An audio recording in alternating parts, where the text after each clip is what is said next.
It was gross to see the peace movement wait a minute. splitting this guy, a Mohawk activist, off podiums because he's a 9/11 truther, and the fact that he's also an Indian person and he was kept off those podiums, it's hard to not suspect.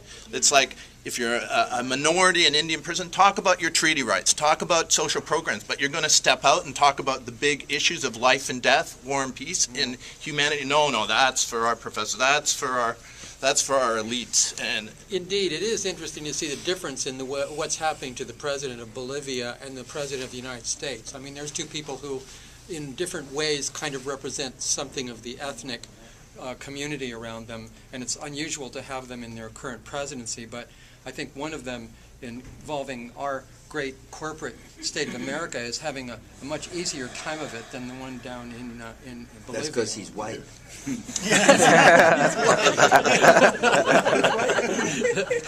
Well, I gotta go eat. I haven't enough time. Thank you guys so much. Just a bunch of white guys in the room. A bunch of angry white guys in the room. I wouldn't even watch this tape, folks. Actually, on the original point about Chomsky and whether or not it was appropriate to be derogatory or direct with the things you don't like, I think it's really a personal call. And it's fine. Chomsky's big enough. He's not going to be hurt by what either of you guys feel about him, you know? So it's really, it's your own reputation that's going to be in your own community of people. And some respect. He was hurt by Barry. I heard this firsthand. I heard that he said it was slanderous and so on. But the thing is, I contacted him. He never responded to me when I offered to send him the chapter to read. So if he's going to be at this Albany conference, we have to make sure we're not there.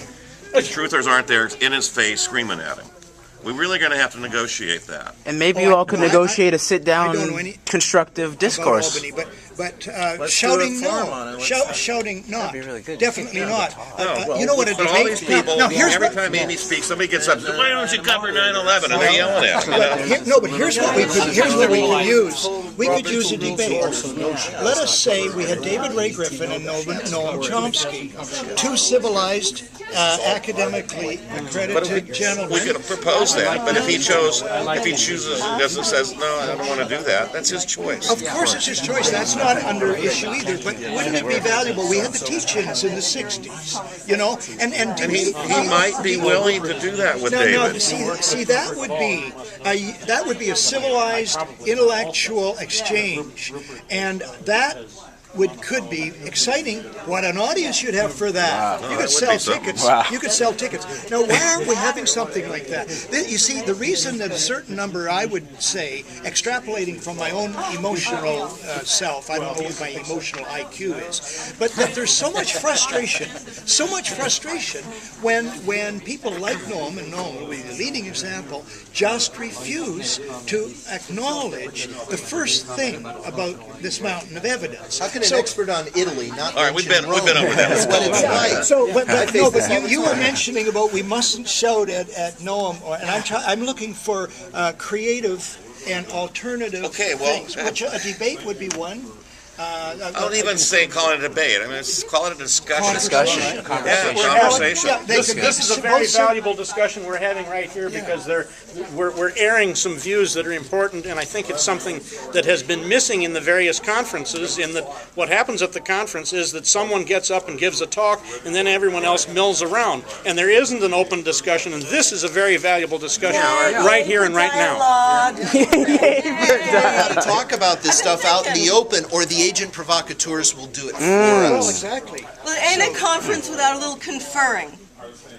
Confer. Thank you all for doing this on camera. I appreciate that a lot. Thanks for inviting us. Yeah. That's great. So what do they say why they don't cover 9/11? No, I don't.